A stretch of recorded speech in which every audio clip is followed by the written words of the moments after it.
अहम मुद्दा यह है कि कराची समेत सन भर में जान बचाने वाली अद्वियात की शदीद किल्लत पैदा हो गई है। भारत की पाकिस्तान पर एक और स्ट्राइक, आपको बता दें पाकिस्तान से आयात निर्यात बंद कर दिया गया है, इंपोर्ट एक्सपोर्ट बंद कर दिया है भारत ने। जो सामान एक्सपोर्ट होता है अब नहीं होगा, क्योंकि आवाम सब कुछ है जी, to the government, for the government, by the government.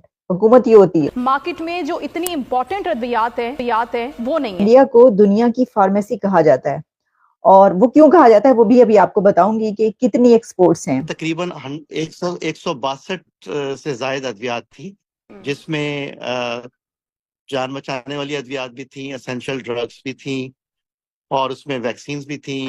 तो ये है सिचुएशन, ये एक बड़ी खबर है। पाकिस्तान स्टॉक एक्सचेंज में शदीद मंदी का रुझान। घर में डायबिटीज के मरीज हैं।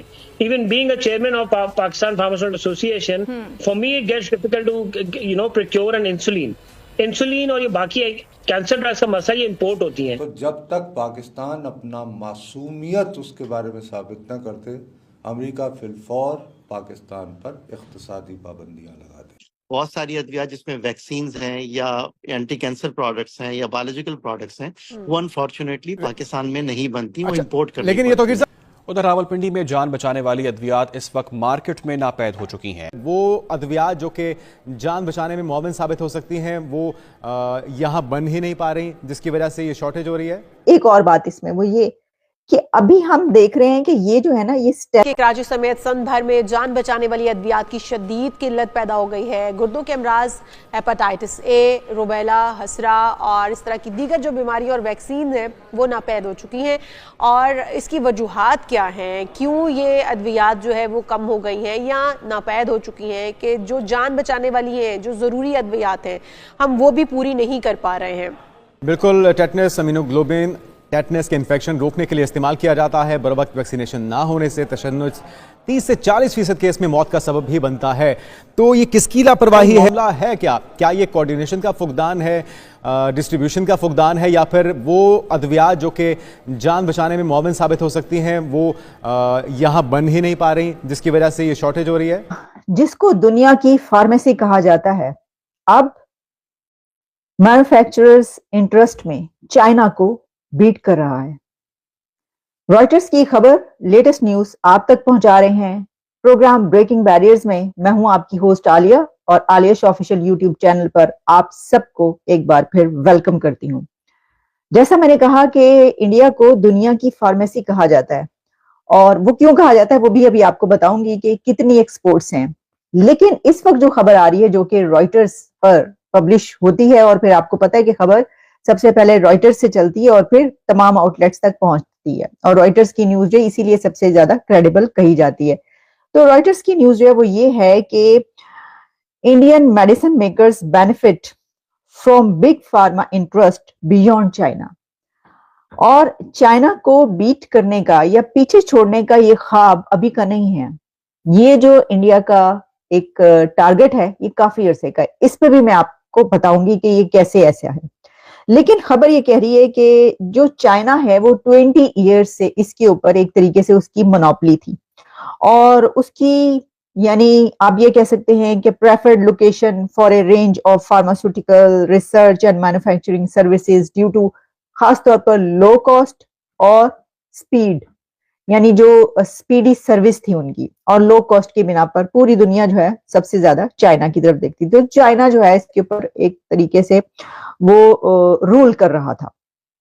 अब इसमें यह हुआ है कि जो मेडिसिन मेकर्स हैं, they are seeking to limit their reliance on Chinese contractors, जो कि इस सिलसिले में जो भी वो जिस तरीके से प्रोडक्ट्स बनाते हैं, to used in clinical trials and early stage manufacturing की ये बात हो रही है। और ये जो मूव है ये अब बेनिफिट करेगी चाइना के राइवल इंडिया को, और इस तरीके से जो है वो इंडिया का वो ख्वाब पूरा होगा और वो टारगेट अचीव करेगा कि जिसके बारे में वो ये पहले भी बात होती रही कि इंडिया जो है उसके लिए ये जरूरत है उसकी कि वो चाइना को इसमें पीछे छोड़े।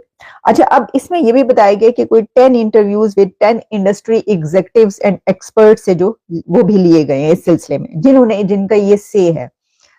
चाइना जो है, जैसा मैंने आपको बताया, 20 ईयर से उसकी मोनोपोली थी। अच्छा, अब ये हुआ कैसे और क्यों, इसकी तरफ आते हैं।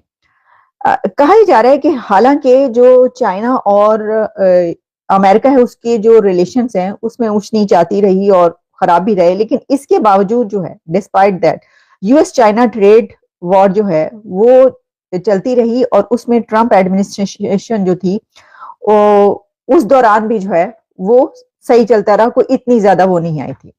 अच्छा, लेकिन फिर सप्लाई चेन जो है जिस तरीके से उसमें हमने देखा गैप आया, फिर जो कोविड के सिलसिले में वो सारा कुछ रहा और फिर भी चाइना जो है वो सप्लाई देता रहा और वो करता रहा। लेकिन इंक्रीजिंग टेंशंस जो हैं बिटवीन चाइना एंड अमेरिका, तो उसके ऊपर जो वेस्टर्न गवर्नमेंट्स हैं वो ये कह रही हैं कि अपनी जो कंपनीज हैं उनको रिकमेंड किया उन्होंने कि जो सप्लाई चेन्स हैं उसके एक्सपोजर के लिए जो है वो अब चाइना एक मतलब उसको रिस्क कह लें तो इससे डी रिस्क किया जाए, अपने आप को उससे जो है डी अटैच किया जाए और दूसरी तरफ देखा जाए चाइना से हटकर। तो दूसरी तरफ कौन है वो आप जानते हैं, दूसरी तरफ इंडिया ही है। तो इससे ये पता चलता है कि जो चाइना और अमेरिका के रिलेशंस हैं उनका भी इसमें बहुत ज्यादा ताल्लुक है, गहरा असर है, जिस बिना पर ये हो रहा है। तो जियोपॉलिटिक्स की बिना पर भी ये हो रहा है, हम इसको ऐसे भी देख सकते हैं, क्योंकि हर चीज का ताल्लुक याद रखिएगा कि जियोपॉलिटिक्स जो है आज की वो बहुत अहम किरदार अदा करती है इन चीजों में। और जो कंट्रीज, एक और बात इसमें वो ये कि अभी हम देख रहे हैं कि ये जो है ना ये स्टेप्स हैं। जब ये बात की जाती है कि जो इंडिया है वो चाइना से आगे बढ़ना चाहता है, अभी उससे पहले दो और इकोनॉमीज जो हैं जापान, पहले जर्मनी और फिर जापान, उनको पीछे छोड़ना, फिर तो इसके लिए जैसे जैसे किसी भी सेक्टर में हम ये देखेंगे कि वो उसको बीट कर रहा है तो आप देखिएगा कि वो उन स्टेप्स में आगे बढ़ रहा है इंडिया, और चाइना जो है इसका मतलब है कि पीछे जा रहा है। लेकिन इसमें जैसे मैंने कहा कि जियोपॉलिटिकल सिचुएशन भी अपना बहुत इंपैक्ट करती है, और वो आपने देखा कि इसमें ये बताया जा रहा है कि कंपनीज को जो है वो अमेरिका की तरफ से कहा गया है कि आप उसके बजाय जो